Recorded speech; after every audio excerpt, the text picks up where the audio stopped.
কেল আপনার তো মোটামুটি দেখলাম যে হায়ার ব্রিডিং গাভী আপনি পালন করেন। এই গাভীগুলো আছে দুধ দেয় কতগুলো করে বলুন? এটা 20 কেজি দুধ দেয়। 20 লিটার দুধ দেয়। আচ্ছা, 20 লিটার যে দুধ দেয়, এই গাভীর কোনো আপনার সমস্যা হয়? না, এমনি কোনো সমস্যা নেই। সমস্যা হয় না। তো আপনাদেরকে আমি আজকে একটা নতুন তথ্য জানাবো। আগায় দেখেন, সমস্যা নেই। এই যে যারা হচ্ছে উন্নত জাতের গাভী পালন করেন, হ্যাঁ, তাদের একটা জিনিস সবচেয়ে মাথায় রাখতে হবে, সেটা হচ্ছে কি জানেন? যদি সে হচ্ছে মেইন সমস্যাটা হচ্ছে কি, যদি এই গাভীর ম্যাস্টাইটিস না হয়, তাহলে সে কিন্তু অনেক লাভবান হবে। একটা গাভী যদি 20 লিটার দুধ দেয়, এটা এটা বাচ্চা দেওয়ার কয় মাস হলো? ওই দিক দেখবেন আপনি। এটা হচ্ছে 7 মাস। 7 মাস হলো বাচ্চা দেওয়ার, এখনো 20 লিটার দুধ দেয়? এখন দিতেছে আপনার 15 লিটার। 15 লিটার। আচ্ছা, আপনি বাচ্চা দেওয়ার সময় মানে বাচ্চা এই যে কতদিনের এটা কি গাভ আছে এখন? এখন গাব আছে আবার। আচ্ছা, কতদিন পর্যন্ত আপনি দুধ ছাকা বন্ধ করে দেবেন গর্ভ অবস্থায়? 7 মাস। 7 মাসের পরে আপনি দুধ ছাকা বন্ধ করে দেবেন। আর হচ্ছে যে এই গাভীটা পানি কত লিটার খায়? পানি তো এমনি ওজন করে খাওয়াইনি আপনার। আইডিয়া? আইডিয়া মনে করেন তো তাও 20 কেজি। কি বলেন? শুনেন, মনে রাখবেন, এই গাভী আঙ্কেল হয়তো ওই বিষয়টা বুঝতে পারতেছে না।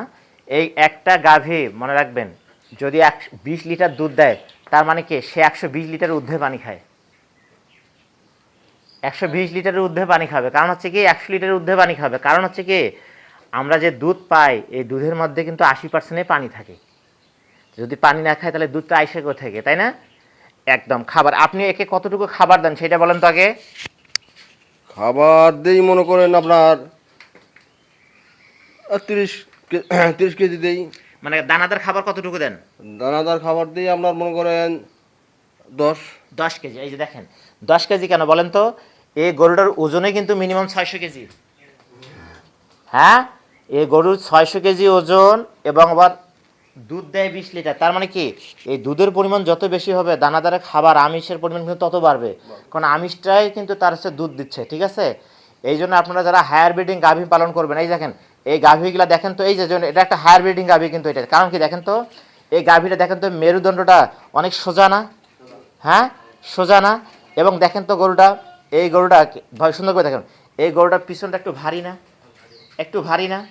এবং হচ্ছে কি সামনটা একটু চিকন না? যে গরুর পিছন ভারী সামন চিকন, এটা কিন্তু হায়ার ব্রিডিং গাভী, মানে কি এগুলাতে দুধ দেওয়ার ক্ষমতা বেশি থাকে। এবং এটা কিন্তু একটু সমস্যা আছে, কীরকম জানেন? আরও কিন্তু এই পাটা কিন্তু স্টেট সোজা হইতো, যদি আরও সোজা হইতো তাহলে কিন্তু সে আবার বেশি দুধ দিত।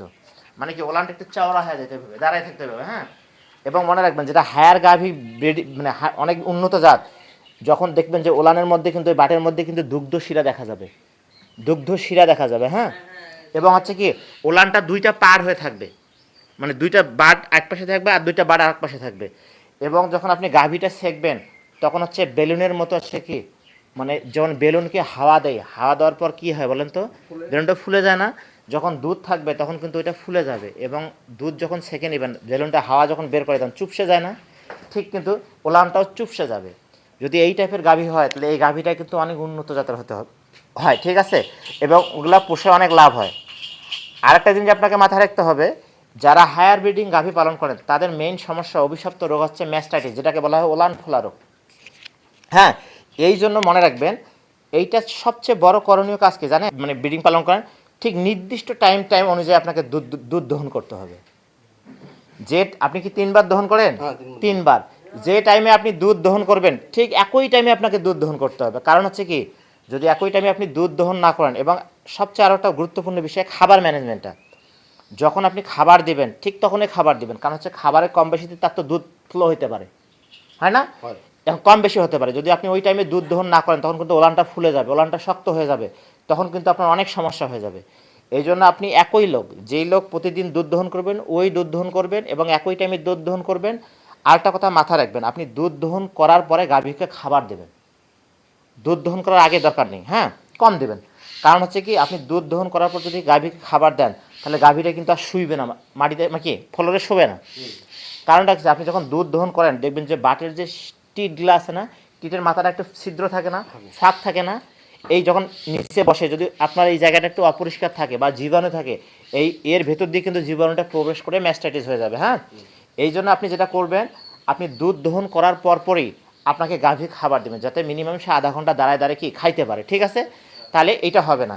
এক দুই, আরও একটা কথা বলি আপনাকে, এই যে আপনার ফ্লোরটা অনেক সুন্দর, বার হচ্ছে আপনি ঘষে দেবেন একটু দেওয়ার পর, আপনি প্রত্যেক সপ্তাহে অন্তত 2 দিন এই যে পটাশিয়াম পারম্যাঙ্গানেট যে পানিটা আছে না, এইটা দিয়ে ধুয়ে দেবেন। তাহলে হবে কি, এই জায়গাটা ধোয়া যাবে এবং আপনি একটা বালতির মধ্যে পটাশ পানি গুলা রাখবেন। যখন আপনি দুধ দহন করবেন তখন কি ওইটা জায়গায় হাতটা আপনি ভালো করে ধুয়ে আপনি কি ওলানটা নাড়বেন।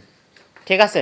কোনো অপরিষ্কার ন্যাকড়া বা গামছা আপনি এটাকে লাগাবেন না, কারণ একটা গাভী একটা 20 লিটার দুধ দেয়, এই গাভীটার দাম কত? প্রায় 2.5 লাখ 3 লাখ টাকা, ঠিক না?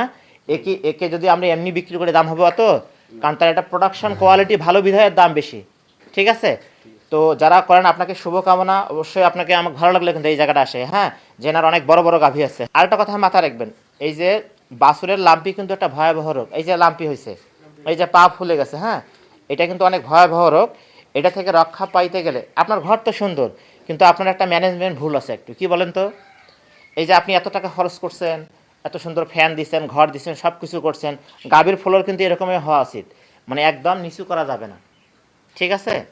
একটু এরকমই করা উচিত। হ্যাঁ, আপনাকে একটা কোর্স করতে হবে। এই যে আপনি নেট দিয়ে এই জায়গাগুলো একদম ঘিরাই দিবেন, আপনার ইয়াটা খোলাই থাকবে। ঠিক আছে? এবং সামিয়ানা সহ নেট করে দিবেন। তাহলে হবে কি, আপনার বাকি মশা মাছিওটুকু আর আসবে না। ঠিক আছে? হ্যাঁ, দেবেন, মানে মাঝে স্প্রে করে দিবেন। তাহলে আপনি যদি এইখান থেকে অ্যারেস্ট করে দেন, তাহলে কিন্তু আপনার আর কিছুই লাগবে না, মোটামুটি অনেক সুন্দর হবে। তো ধন্যবাদ আপনাকে। হ্যাঁ, আমি আবারও